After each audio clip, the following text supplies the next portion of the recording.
جبو آواکرنا جینگهکه جتوندو تجیه دورو و کهویا دناورا هر دو زایندان ده ریوبریا خسر گاوین هفچرخ داویجه. بریا آواکرنا دسته و کمیته جن هر وها دانینا پرگالا هفسروکاتیه که خود سپیره پارادیگمیا نتویا دموکراتیک پروژه ریوبریا خسر بویا مدلا و کهویو به هفرجیانه.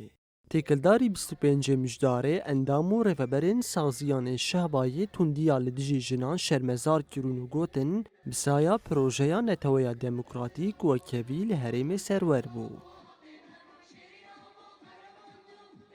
Ketino rêber Apo bi felsefa rêber Apo yanê em pê dihezin jin hinekî azad biye jin ji wê zelmê ji wê işkencê derketiye û em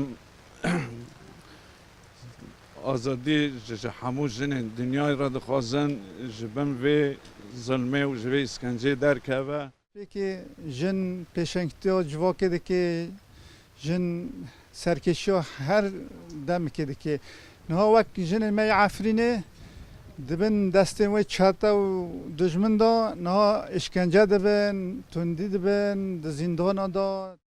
Her wiha endam û rêveberên saziyan diyar kirin ku rewşa jinan ya li herêmên dagirkirî têk çûye.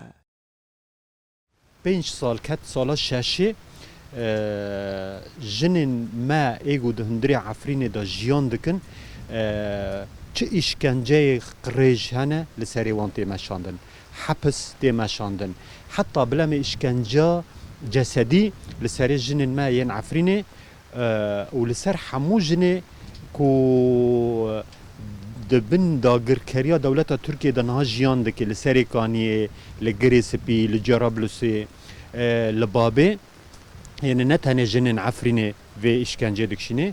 Bi rastî jî em wek meclîsa gel, wek meclîsa navçeya Ehdasê em vê rojê em bibîrtînin û vê şiddetê, vê zordariyê li ser jinê em şermezar dikin.